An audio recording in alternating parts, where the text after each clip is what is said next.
Do you fondue? Because I fondue. It's not still on fire. Oh shit, that's really still on fire. Still on fire. Me, it's on fire. Sure, it's great to snuggle up to your lover on a cold winter's night, but have you ever eaten booze-riddled melted cheese straight from the pot?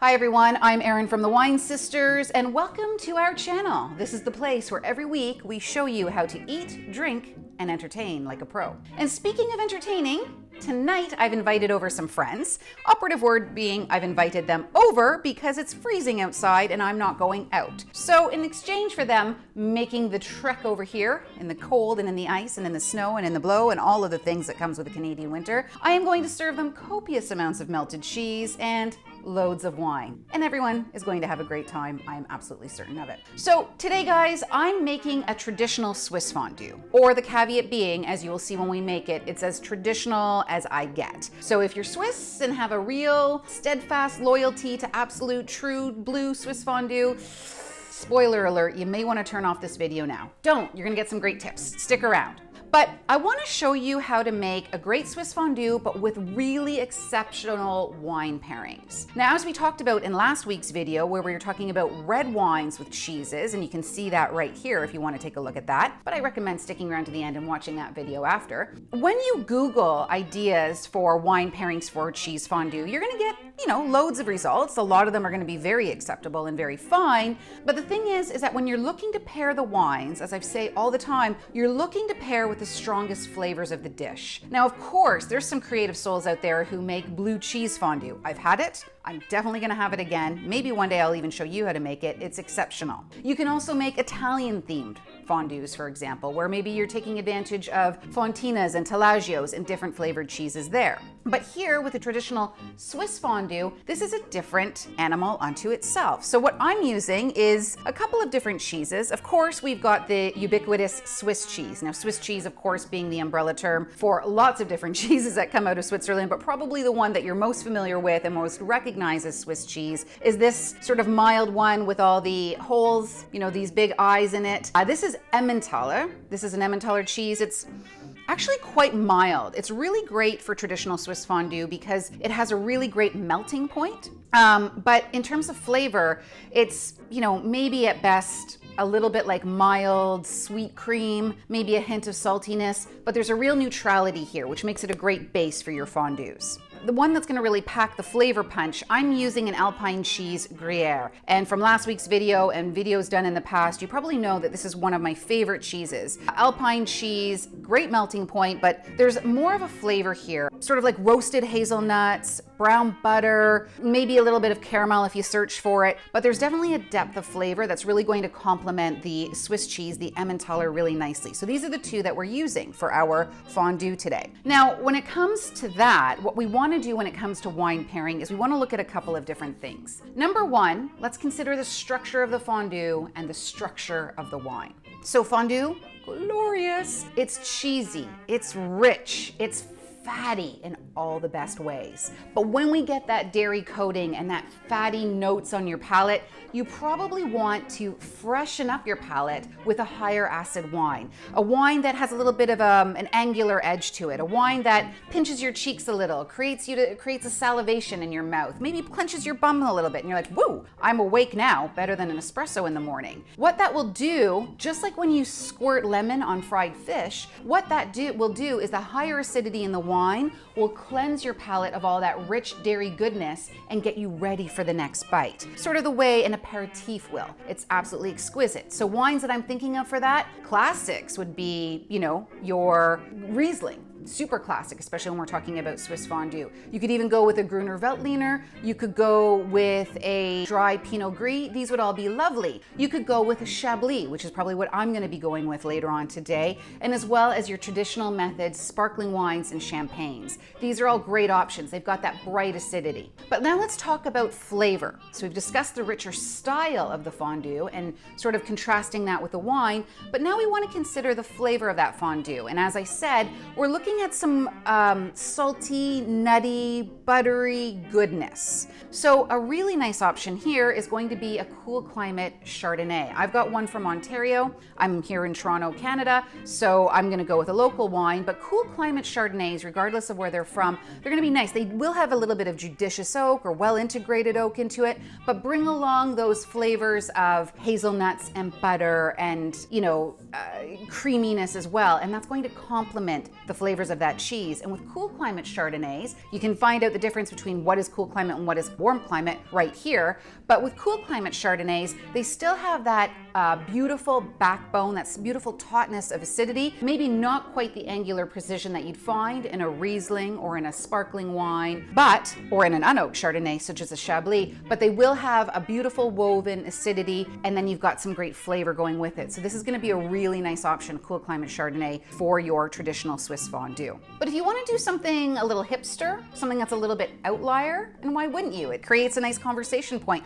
as you're all sitting around the old fondue pot. Consider sherry. Sherry is very much on trend these days, very en vogue, and of course sherry comes in a range of styles as well. It will come from very dry, and you'll know that because it'll say fino, right through to quite sweet dessert sherry, which will be very nutty, very honeyed. It'll be amber, or sometimes in some cases nearly black in color, but I like the fino sherries for a cheese pairing. Fino sherries, they're quite clear in color, of course, but they've also got flavors of like blanched almond, a little bit of sea spray salinity, maybe some nice tart lemon, and I even get like a wildflower, wild herb, almost like the flavors of chamomile that come through in fino sherries. So, you know, consider starting off your fondue party with a glass over ice or even a sherry cocktail. I think this will be a really interesting talking point, and I think you'll be really impressed with the pairing. And if you are, definitely let me know in the comments below. I'd love to hear what your thoughts are on that. And red wine lovers, I haven't forgotten about you. I'm a red wine lover too. I love all my children equally.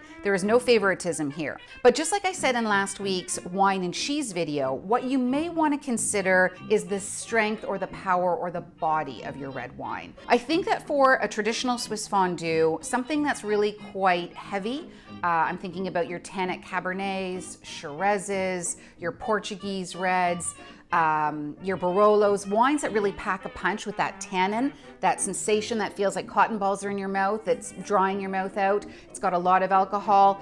I think that that's going to overpower your Swiss fondue, and that's not what you want in a perfect marriage. Desperately seeking a perfect marriage. Sorry, I digress. Time for a drink. What you'd probably want to consider here, I've got a local Pinot Noir.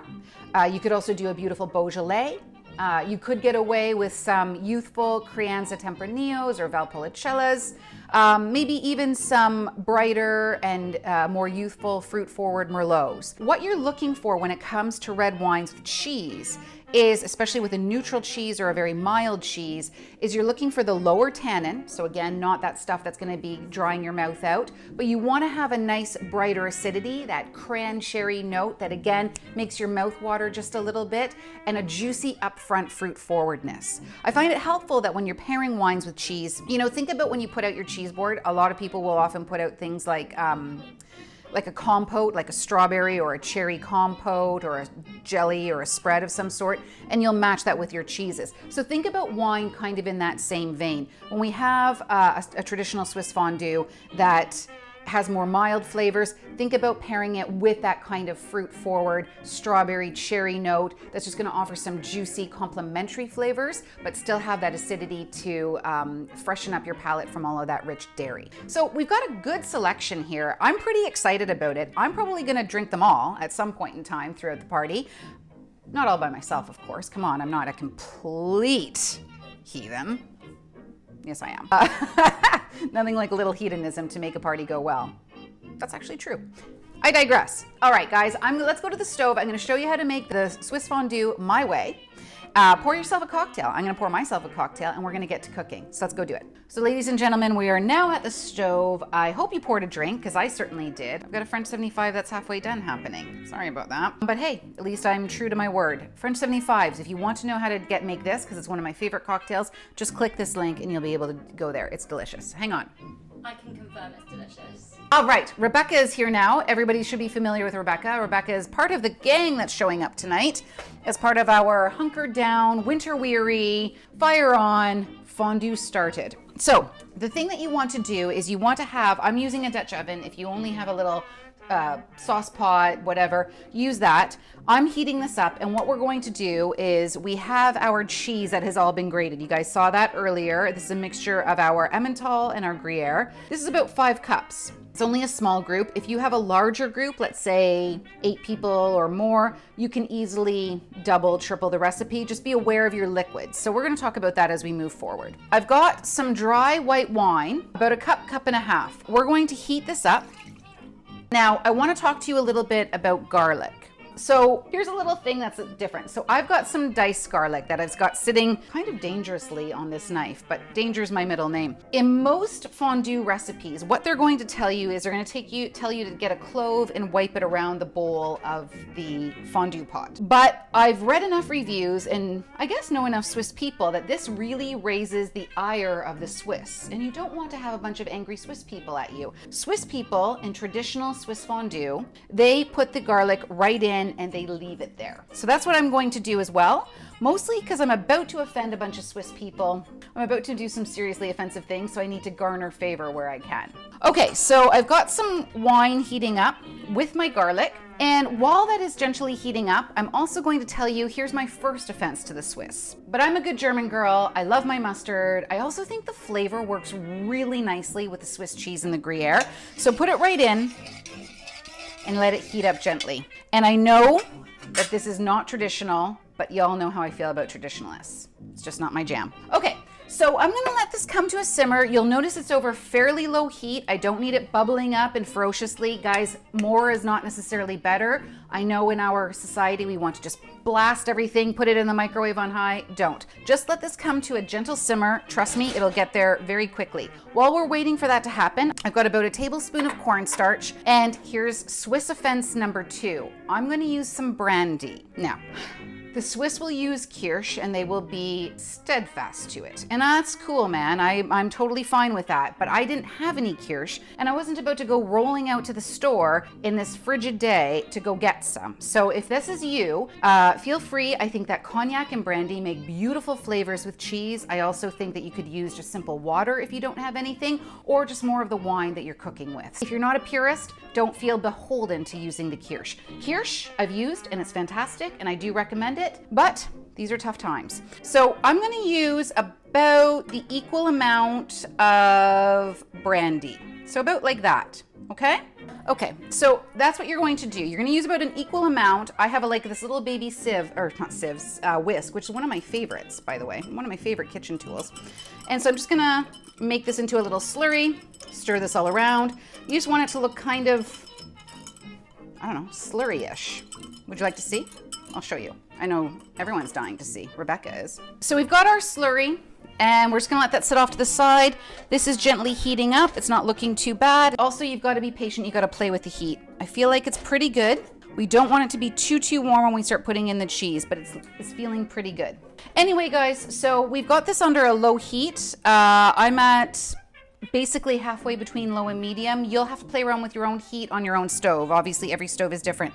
But we've got our wine, we've got our mustard, we've got our garlic. This is going to come together really quickly, probably less than 10 minutes, I would say. 10 minutes seems even extreme. So what we want to do with our spoon, we want to start slowly putting in some of this cheese, and we want to make sure it's under low heat. The higher it is, the more it's going to curdle or separate, the more challenges you're going to have. Okay, so guys, what we're going to do is we're just going to put in a little bit at a time. Again, I know you're going to be tempted. It's the North American way. You dump it all in and stir. Don't. This is the most patient that you're going to have to be, but it's going to be worth it in the end. Now, what we're going to do, I know you're going to be tempted to, you want to stir it in a circle because that's what we do. Here's something really cool that I figured out along the way. You actually want to stir in a zigzag. And the reason why you want to stir in a zigzag is because if you stir it in a round circular motion, it will come together like a ball and get very gloppy. Why that is, I don't know. I'm not a physicist. I'm a drinker. I drink for a living. I drink and I eat cheese for a living. So what we're going to do is we're going to do a zigzag pattern, and this is going to keep it melting and it's going to keep it not from going into that ball. Quick word on the wine I want you to know is that the acidity in the wine, sometimes there's some challenges with people who will complain about putting together fondue. It becomes clumpy, or it gets stringy, or it gets grainy. If you find that your fondue starts to like get really tight and clump together, just add in more wine. It's the acidity in the wine that's going to allow those molecules and that fat bit and that protein bit in the cheese to relax and get really nice and creamy. So this is why it's really important to use wine when it comes to using fondue. And similarly, if you're reheating it, let's say you're having a grand old time, as we will be later tonight, right, Rebecca? And you know, it starts to get a little bit thicker as you're sitting at the table. What you're going to do is you're just going to bring it back to your pot on the stove, add in a little bit more wine. That alcohol will evaporate, unfortunately. And then it will just, again, those acid molecules in the wine will help loosen up the cheese and make it more creamy. That was very molecular of you, Erin, and I think we're all looking for the word chemist. Chemist. I would like to be referred to as doctor from here on in. Dr. Henderson. Yes. In the fondue. Yes, that's right. Dr. Erin. Dr. Erin, we can be informal. Dr. Erin is fine. Okay, so now that we've got this starting to melt a little bit, I'm gonna add in a little bit more. So this is where you have to do it in pieces and parcels. You can't add it all in or else it'll just really like congeal and get together. So we're gonna be here for a while. Again, get your drink. This is where we're gonna fast forward. It's gonna be great. You're gonna love it. We've got our sterno lit. I'm gonna let this heat up. Our fondue is now done, and I'm going to pour it into this pot, and then we're going to eat it. Okay, confession. Swiss offense number 3. The Swiss will insist that you should only have fondue with bread, typically a rye bread. And that's terrific, but good God, life must be challenging when you are a stalwart human being. So yes, I'm using bread. This is actually a beautiful potato rosemary loaf that my sister made. She's an amazing baker. I should probably try and get her on one of these upcoming YouTubes. But we're also going to use some potatoes, some Brussels sprouts, and some broccoli. These are nice hearty vegetables that will go brilliantly dipped in cheese, and it's gonna be great. So let me pour out some of this cheese right now. Let's see if we can do this pretty easily. It's really heavy, this pot. Okay, here we go. Check that out. Is that not the money shot? That's the money shot, right, Rebecca? It is. Can't see me leaning. Ah, they can. Yeah, Rebecca really loves doing these things. It gets a bit tedious, but you know. I didn't realize they could see me, but good, here we are. Here we are. Oh, what's this delicious? Oh. And you know what, actually, guys, you don't even have to worry about, quite honestly, I'm gonna scrape out the bottoms. Look how easy it comes out of the pot. So you don't have like a whole lot of gloppy mess to clean up. Like it just comes right out of the pot. Like, see how that scrapes right off the bottom? Yeah. It's a little bit of gorgeousness. And if you're somebody who's like extraordinarily tidy like I am, it's a little bit of a turn on, I'm not gonna lie. So ladies and gents, what I want to talk to you a little bit about is that this is a fantastic way to entertain. I can't say enough about it. I think it's easy, and that's the crux of it all. People are going to sit around, they're going to pierce a fork through something delicious, they're going to dip it in some lovely cheese. Actually, Rebecca, here. Tell me what you think of that. Give that a little... Just straight in? Give it a straight in. We're friends here. Let me... Woo! Wait, Erin, she smells so good. Doesn't it look good? Is it good? Mm-hmm. You were about to go for a second. You didn't even have something on your fork. Our response is yum.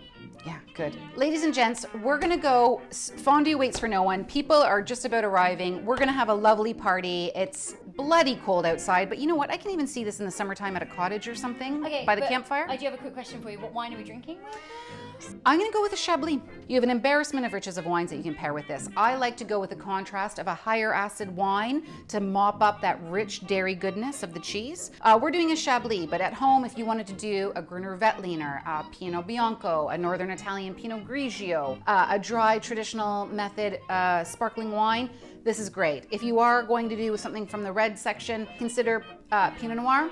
You got that beautiful, bright, tart acidity that's coming through. Gamay, absolutely fantastic. You could even do youthful Riojas or youthful Valpolicellas. You want to go with something that has lower tannin in terms of reds, brighter acidity, because you don't want that tannin to make it astringent. All right, guys, until next time, I'm Erin from the Wine Sisters. We'll be back next week. If you like this video, hey, please give us a like, give us a rating, give us a review, hit subscribe, hit the bell, you know all the things to do. And if you do want to see more ideas on entertaining tips, food and wine pairing, just let me know in the comments. We'd love to hear it. She's your gal. I'm your gal. Okay, guys, until next time, stay well, drink better.